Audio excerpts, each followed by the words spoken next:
I don't get the double standard. I mean, it's the same two-handed shove by both the coach and the player, and I can't, in my mind, I can't justify not ejecting the coach.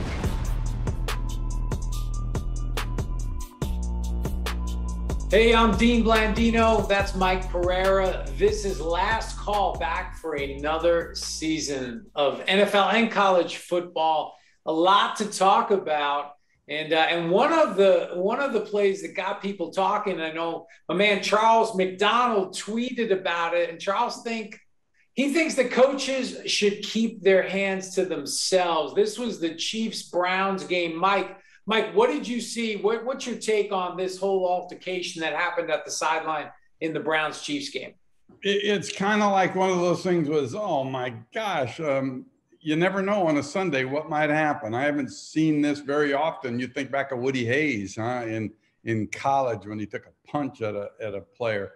Unfortunate circumstance here, and it's one of those where a foul was called for unsportsmanlike conduct on the bench.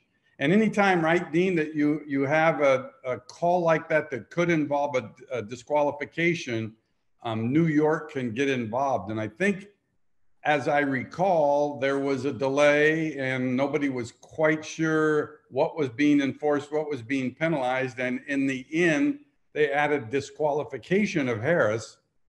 They kept the penalty, of course, on the coach. And so they were both after the play was over. So they were dead ball fouls and they offset. So there's no yardage. So Harrison gets disqualified, but the coach doesn't. I mean, what are your thoughts?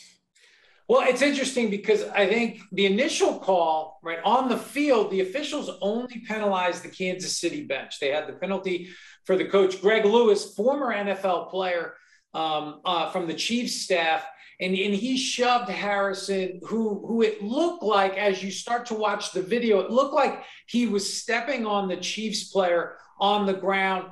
Coach obviously coming to his player's aid, not condoning putting your hands on a player. I think that was absolutely wrong, and he was penalized. And then Harrison responds. New York did get involved, and like you said, when there's a flag down, they can look at that, look at the entire altercation. They can disqualify players from New York, and I thought they did a good job in that area because then Harrison does shove the coach. Look, it's really. Lewis started it. I wouldn't have been shocked had they disqualified the coach. For me, I think there's, coming to the aid of the player. I thought Harrison was actually stepping on the Chiefs player on the ground. He was coming to his aid. Certainly the penalty's offset. So other than losing Harrison, you're not losing any yardage, but that's a big deal when you disqualify a player. I certainly would not have been shocked had they ejected Lewis in that situation, but ultimately they felt that the unsportsmanlike was sufficient. I don't get the double standard. I mean, it's the same two-handed shove by both the coach and the player. And I can't, in my mind, I can't justify not ejecting the coach. I mean, okay, maybe he did step on it, and maybe you grab a player and you take him up. You don't, to take a two-handed shove, to me, what precedent are we setting here that, okay, and if an official does it to a coach and he's disqualified, but the coach who pushed him first isn't? I mean, to me, that's rather bizarre. And I hate to head down this road where it's going to be okay to shove a player, an overt act. Grab them, pull them away. I get it. But I just, in my mind, I just can't see how the coach is not disqualified. And I'd be really disappointed if he doesn't get a fine, because I just am concerned about that. Yes, it wasn't a punch. I get it.